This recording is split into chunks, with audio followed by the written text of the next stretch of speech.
This is your brother Shamar from the Phoenix camp. And with that being said, I want to give our honor, glory, and praise to Yahweh, Bahasham Yahweh Shai, Bahasham Kakadash. Double honor to the elders of Great Millstone. Peace and salutation to the brothers that are doing this work of truth and sincerity. Jump right into the lesson. This is Deuteronomy 8 and 6. It says, what's like 8 and 5? It says, Thou shalt also consider in thine heart that as a man chastens his son, so Lord, thy power chastens thee. So the reason that we are going through curses, the reason that we are going through the trials and tribulations, and the reason that we're going through Jacob's trouble, is because we are the sons of the Most High, and we require and we need correction. And whether that's done on Israel as a whole, or that's done individually to you by the Most High, you are a son of the Most High. We are His sons. We are the Israelites. We are the people near to the Most High heart. We are the favored people, man. If you're Most High willing, we are the elect. That we are the favorite among the favored. So and knowing that, you got to consider the chastisement that we go through. You got to consider it. That's why it says in verse 5, thou shalt also consider. Let's get that word consider. Thou shalt also know in thine heart, thy mind, that as man chasing his son, so Lord, thy power chasing his deeds. So we have to be mindful of that, man. We have to be mindful of why we go through the things that we go through, and in knowing that, that helps you understand why things they are the way they are. That gives you an advantage over those that don't know these things. And in doing so, that helps you to correct yourself. That helps you to purge out certain things in your life to make you a better man. So you have to always consider what you're going through and why you're going through it. There's a purpose and reason for everything. And there's things that we have to learn coming into this truth. There's a certain type of man that we have to be. There's a certain discipline that we have to what's the word I'm trying to say? Develop. There's a certain spirit that we have to develop, and that can only come through chastening.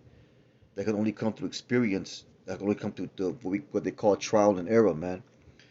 So this walk is very, it's very special. So if you're walking in the Lord, then you have to consider that your lot is different than the men that are around you, what we call the two-thirds, and the rest of the nations. It's almost at times going to seem unfair, the things that you go through and the things that other people go through, because because if you're a man of the Lord, guess what, man? More is required of you. What I'm trying to say. So let's get that back again. So Deuteronomy 8 and 5 says, Thou shalt also consider in thine heart that as a man shaking his son, so the Lord thy power shakes thee. Therefore thou shalt keep the commandments of the Lord thy power to walk his ways and to fear him. See that?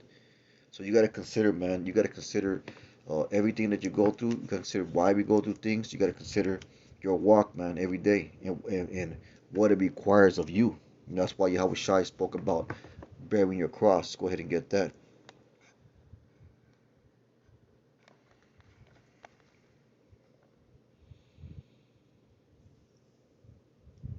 Let's get a few scriptures. Matthew 10:38 said, He that taketh not his cross, and these are the words of Yahweh Shai, the words in red, and follows after me is not worthy of me. What's that cross? That's the burden. That's the chastisement. That's the punishment that we receive in following Yahweh Shai. That's the purging that we receive in following Yahweh Shai. Because what was the cross used for Yahweh Shai? It was used as a form of sacrifice, a form of punishment, a form of chastening. He took on the punishment of the nation of Israel. So the cross resembles a punishment. It resembles a chastening. It says, and he that taketh not his cross and falls after me is not worthy of me. Matthew 16:24. Then said Yahweh Shai's disciples, if any man will come after me, let him deny himself and take up his cross and follow me. What does it mean to deny yourself? That means that you no longer a self-serving person. Your service and your will and your interest and your life purpose belongs to the Lord. and take up his cross, and you are willing to forego and go through the things that are required in that. Let's keep on going. Let's go to Luke. So Luke 9:23. It says, and he said to them all, if any man will come after me, let him deny himself and take up his cross daily and follow me. So it's a daily thing. It's a lifestyle basically. To be in this truth is a lifestyle. To live with obligation to the Lord is a lifestyle. Because every day that we wake up in this truth, we have obligations that we must fulfill to the Most High. You know, we are workmen with our hand on the plow.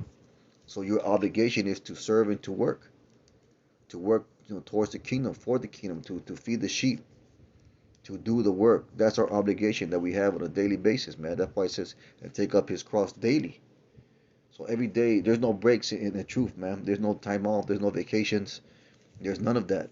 Every day we serve the Lord because Yahweh requires it that way.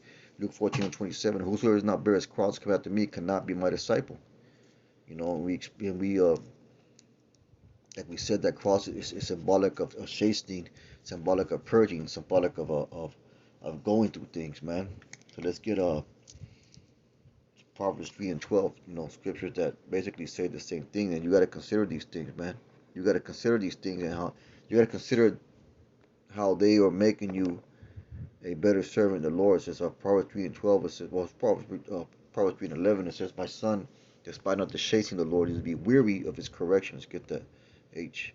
Detest his correction. You know, so scripture says, whatever's brought upon you, you know, take cheerfully. I'm going to get that.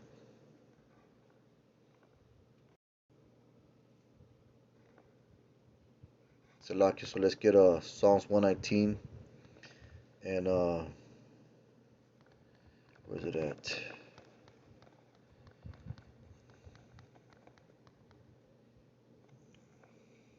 So David understood, you know, the reasons for affliction, the reasons for tribulation, the reasons for going through things. He understood why.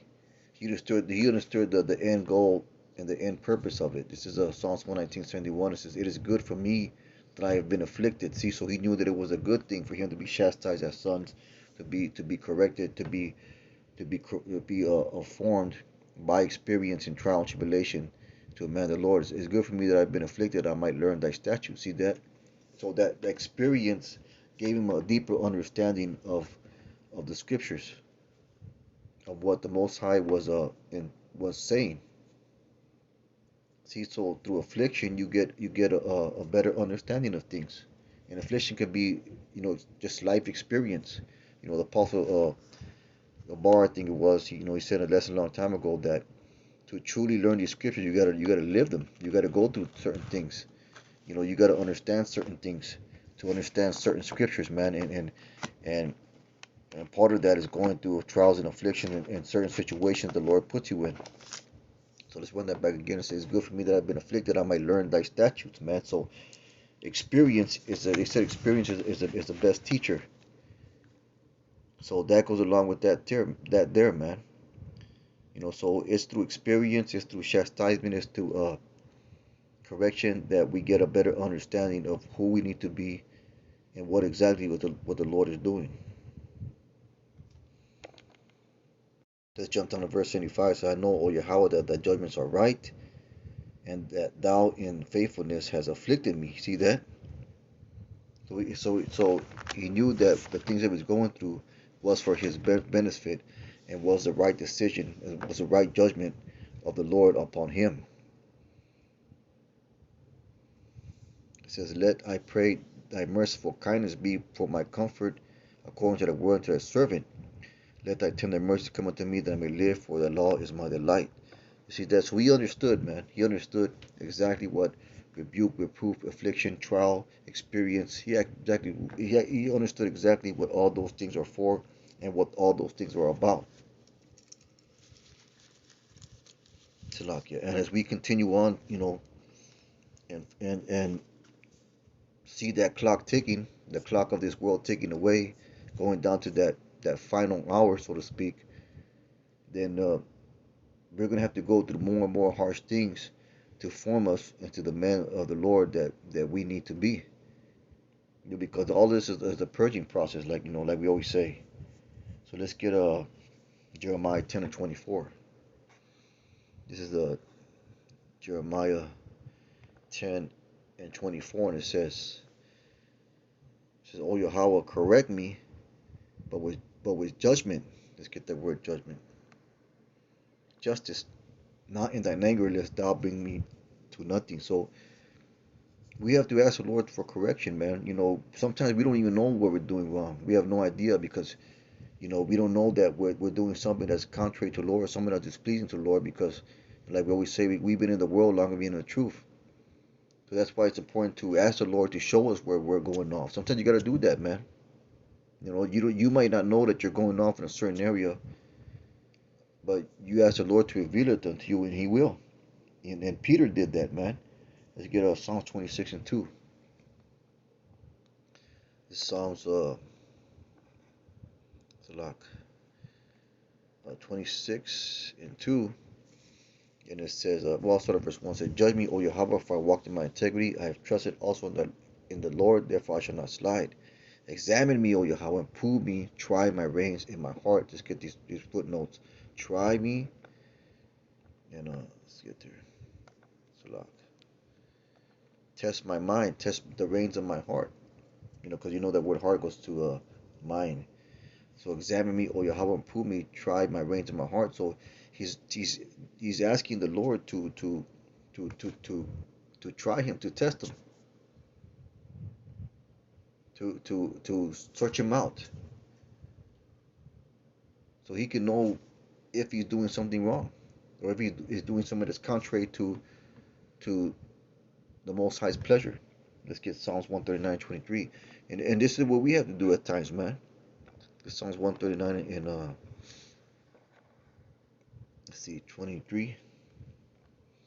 And it says, "Search me, O Yahweh, and know my heart. Try me and know my thoughts, and see if there be any wicked way in me, and lead me the way everlasting." So what David is asking for is for correction of any wickedness or any ill dealings that he's doing. So he's asking the Lord to try him, to examine him, to test him, to perfect him, so that he may be better pleasing unto him. And that's the constant mind state that we should be in, man. We have to be in a constant mind state of pleasing the Lord, of trying the Lord. Try my thoughts. That should be that's a good prayer to pray. That's Psalms. That's which one is? I think it's Psalms 56. I think it is the Psalms of David. Let's see if that is it.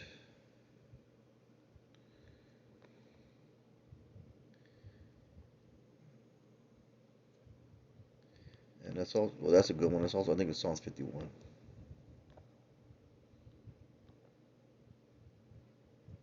Yes. So this is a prayer of David. Of forgiveness, of mercy to the Most High. And he admits in the prayer that he is a sinner. He admits in the prayer that he needs correction. That's why it says, "Wash me thoroughly from my iniquity, cleanse me from my sin, for I acknowledge my transgression." See, so he admits his wrongdoing, and that's one of the first steps of learning from your experiences, learning from your mistakes, admitting of your wrongdoing. That's why he said in the previous verse that we just broke down, to try and examine him, lest there be any wickedness in him. So that was the mentality of David, and we should have the same mentality. But with that being said, it's a real quick lesson, something to meditate upon. I give our honor, glory, and praise to Yahweh Bashem Yahushai. Kahala Yahweh Bashem Yahushai. Bros, keep pushing. Shalom.